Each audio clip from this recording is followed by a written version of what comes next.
Hello friends, आज मैं आपको एक भोले भाले और सच्चे एक ऐसे लड़के के बारे में किस्सा सुनाने जा रही हूँ जो बहुत ही सीधा है, भोला भाला है, मासूम है और खुदा का एक नेक बंदा है।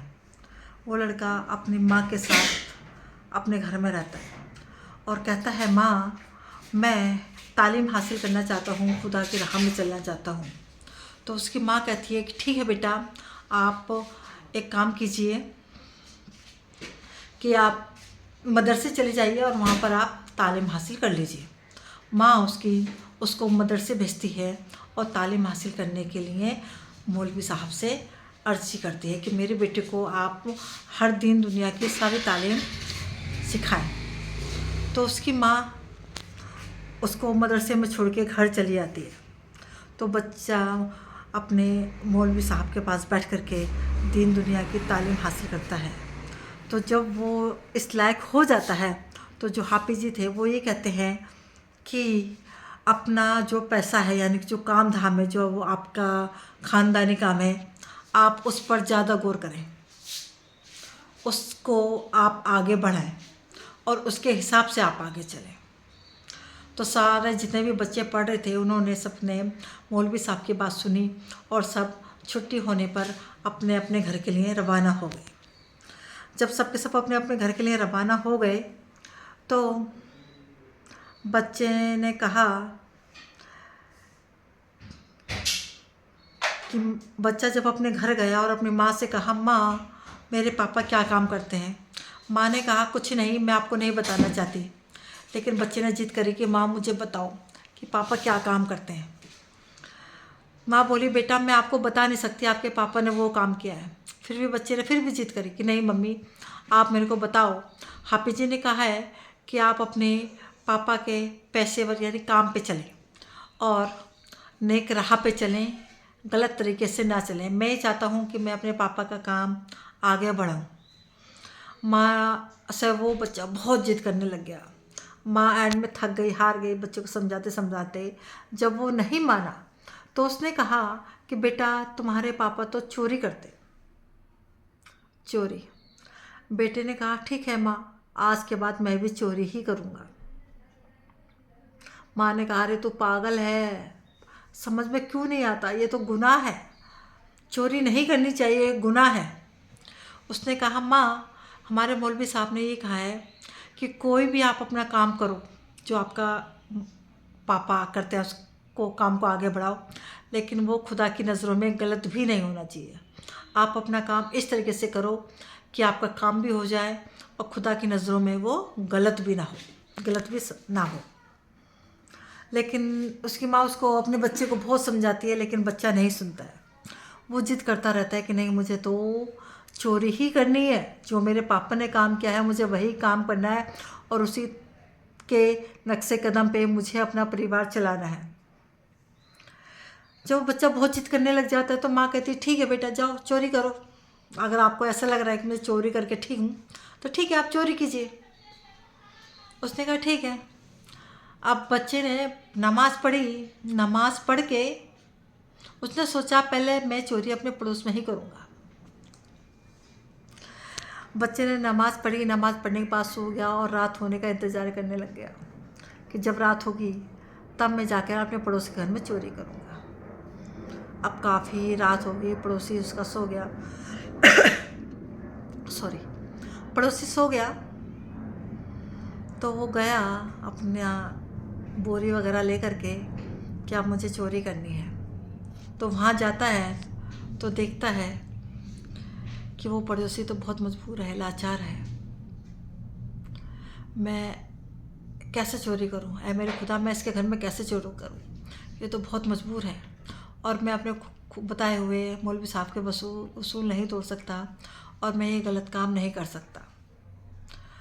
वो बहुत सोचा समझा और वहाँ से उसके घर से, अपने पड़ोस के घर से फिर वापस आ गया। उसने वहाँ पे चोरी नहीं करी क्योंकि उसको मौलवी साहब के बताए हुए रास्ते पर भी चल रहा था। तो उस बच्चे ने वहाँ पे चोरी नहीं करी, लड़के ने चोरी नहीं करी। फिर वो बड़ा सोचने लग गया कि आखिर मैं कहाँ पे चोरी करूँ।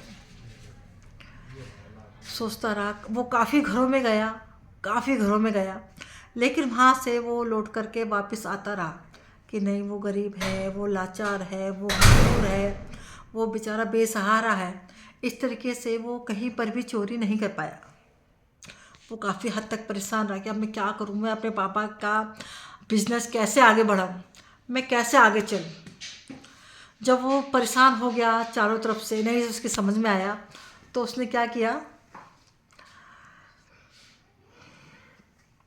एक राजा के घर पहुंचा। राजा की एक बहुत ही खूबसूरत बेटी थी। अब वो राजा के घर में रात को पहुंचा 2:30 बजे। तो राजा अपनी वाइफ के साथ सो रहा था, बेटी एक अलग रूम में सो रही थी। वो लड़का घुसता है घर में चोरी करने के लिए। तो पूरे घर में ऐसे घूमता है जैसे कोई मेहमान नहीं आते, ऐसे घूम रहा था और बोरी हाथ में लगी थी कि यहाँ से माल पानी में लेके जाऊँगा।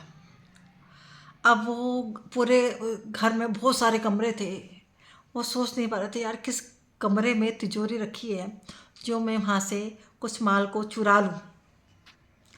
वो ढूंढ रहा था उस तिजोरी को। ऐसे सारे कमरों में ढूंढते ढूंढते उसकी नज़र उस तिजोरी पर पड़ जाती है। जब वो तिजोरी को देखता है तो जब उसको खोलता है, चाबी निकाल के, बहुत सारी चाबी बनवा लेता है वो चोरी करने के लिए। तो चाबी निकाल के वो जब तिजोरी को खोलता है तो उसके अंदर बहुत सारे हीरे जवाहरात, सोने चांदी के सिक्के रखे हुए होते हैं। अब वो सोचता है इसी को मैं भरूँ, तो उसके हाथ अपने आप कप कपाने लगते हैं, वो पीछे हो जाता है। वो ये कहता है कि क्या इसने ज़कात निकाली है इन पैसों की। वो लड़का हिसाब किताब में बहुत माहिर था। वहाँ पर उस अमीर आदमी के कुछ रजिस्टर रखे हुए थे। उस रजिस्टर में सारा अमीर जो आदमी जो था सारा हिसाब किताब लिखता था। उस लड़के ने क्या करा, उन रजिस्टर को खोल करके पढ़ना स्टार्ट कर दिया। सारे रजिस्टर को खोल के वो पढ़ने लग गया कि कौन से रजिस्टर में क्या चीज़ लिखी हुई है।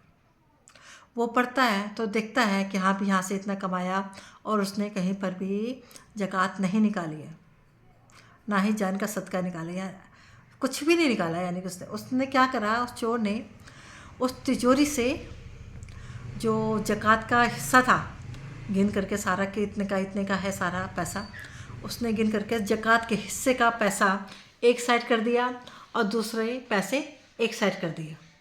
अब सारा हिसाब किताब करते करते सुबह हो जाती है, नमाज का टाइम हो जाता है, अजान हो जाती है। लड़का और सारा हिसाब किताब एक साइड करने के बाद लड़का कहता है कि पहले मैं नमाज़ पढ़ लूँ, क्योंकि नमाज का टाइम हो गया है। नमाज़ पढ़ने के लिए वो बाहर ग्राउंड में जाता है जहाँ पे पानी था। वहाँ पर बैठ करके वो नमाज अदा करता है। तो जब नमाज की तिलावत के लिए खड़ा होता है तो मकान मालिक की आवाज़ खुल जाती है। जब आवाज़ सुन करके मालिक जाग जाता है तो वो देखता है कि ये क्या हो रहा है। तो वो क्या करता है, नीचे उतर के आता है। तो वो आके कहता है कि बेटा आप कौन हैं। वो कहता है कि आप इस घर के मालिक हैं, मैं ये चाहता हूँ कि आप मुझे नमाज़ पढ़ाएं।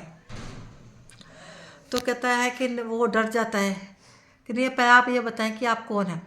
वो कहता है कि मैं एक चोर हूँ और मैं आपके घर में चोरी करने आया हूँ, लेकिन इस टाइम नमाज का टाइम हो रहा है, मैं ये चाहता हूँ कि आप नमाज़ पढ़ाएं क्योंकि आप इस घर के मुखिया हैं।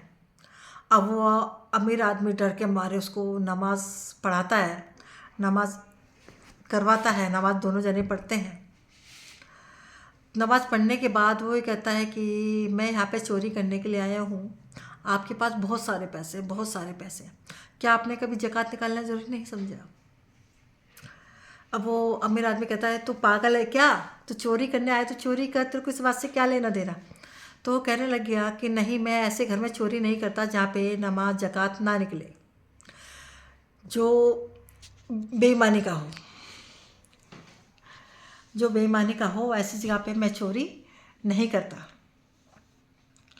अब इस बात को सुन के वो राजा बड़ा खुश होता है कि हाँ देखो ये कितना ईमानदार है, एक भोला भाला है। वो अपनी रानी के पास जाता है, रानी से कहता है कि तो मैं एक ऐसा लड़का ढूंढ रही थी जो नमाजी हो, सच्चा हो और ईमानदार हो अपनी बेटी के लिए, मुझे वो लड़का मिल गया है। उसकी रानी कहती है, बहुत समझाती लेकिन वो तो चोर है। वो समझाता है कि नहीं, वो लड़का बहुत ईमानदार है और खुदा के बताए हुए रास्ते पे चलता है। तो उसकी जो रानी थी वो मान जाती है कि ठीक है, हम अपनी बेटी की शादी कर देते हैं। अब राजा नीचे उतर के आता है, वो कहता है कि बेटा मैं आपसे एक बात कहना चाहता हूँ। उसने बोला जी कहिए। कि मैं आपको इस पूरी जायदाद का मालिक बना सकता हूँ, लेकिन आपको मेरी बेटी से शादी करनी पड़ेगी। उसने कहा लालच में तो मैं कोई काम नहीं करता, लेकिन हाँ खुदा की तरफ से अगर हुक्म है तो मैं शादी करूँगा। तो ठीक है कि आप मेरे घर पर रिश्ता लेके आइए। तो राजा रानी जाते हैं अपनी बेटी का रिश्ता लेकर उसके घर पे। उसकी माँ से उसका हाथ मांगते हैं। उसकी माँ तैयार हो जाती है और दोनों की शादी कर दी जाती है। और इस तरीके से वो चोर, जो लड़का चोर बनने जा रहा था, खुदा ने बचा लिया उसको। एक नई राह पे बन जाता है, खूब अच्छा पैसे वाला बन जाता है, एक ज़मींदार बन जाता है और उस नई राह पे चलने लग जाता है और पूरा बिजनेस वही लड़का संभालता है। इस तरीके से वो लड़का एक पैसे वाला भी बन जाता है और एक नई राह पे भी चलता है, जिससे हर बुरी बला से वो लड़का बचता है। तो दोस्तों ये कहानी हमें बहुत सारी शिक्षा देती है। और आपको ये मेरी कहानी कैसी लगी है मुझे कमेंट बॉक्स में ज़रूर बताइएगा। कि गलत काम करने वाला हर इंसान गलत नहीं होता, लेकिन सही तरीके से कमा करके इंसान जो चलता है वही बेस्ट होता है।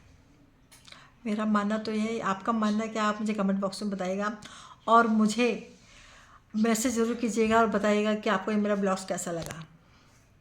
और अब मुझे इजाज़त दीजिएगा, मैं आपसे इजाज़त लेना चाहूँगी। आप मेरे पास मैसेज करके बताइएगा ज़रूर, क्योंकि मैं आप सबके मैसेज का बहुत इंतज़ार करती हूँ। बाय बाय, खुदा हाफिज़, बाय बाय, सबका खैर दुआ में याद रखिएगा। Bye bye.